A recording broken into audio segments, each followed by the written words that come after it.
Gisa. Hello, assalamu alaikum warahmatullahi wabarakatuh. Hordoftoonni amantii musliimaa hundi keessanii baga ayyaana Eid al-Fitriitiin isin ga'e.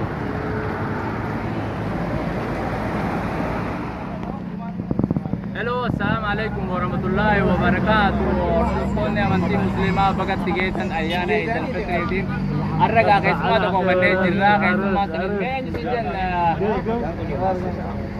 Nasir Ahmad. Ayyeme eenyu faana akka gartee bagatti singee jechuun ni barbaada.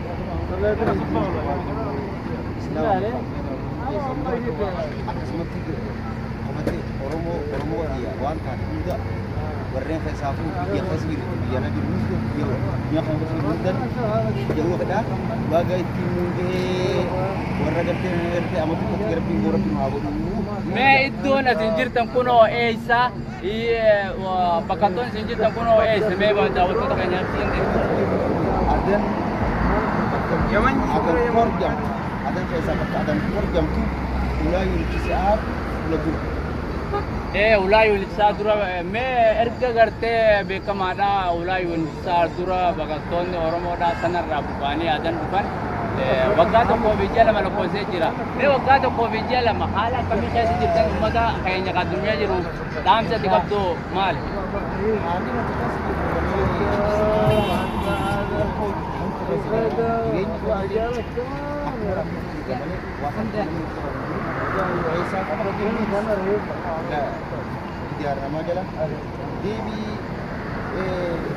yeroo gartee uummanni islaamaa akka dandeenye gartee maataan wajjin ganii ketti gartee tarii aan kana wallaan hojii deeggaree keenya isaan kanaan maatii keenya keessa alatti yaaramu keenya kanaaf kana hunda wallahi baay'ee maatu gaddamu dhagamaa namni gammadu ni gaddina jechuudha.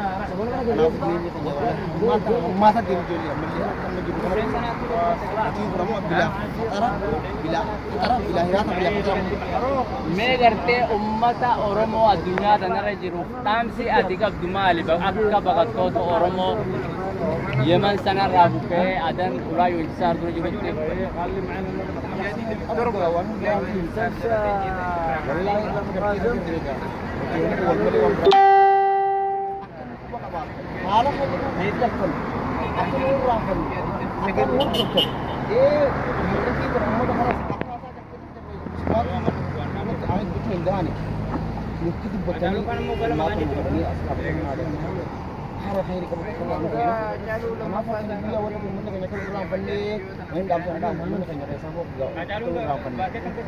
Egaa daawwattoota keenya obboleessa keenya lammiif gaachana sabni Oromoo saba Oromoo malee maal qabaa?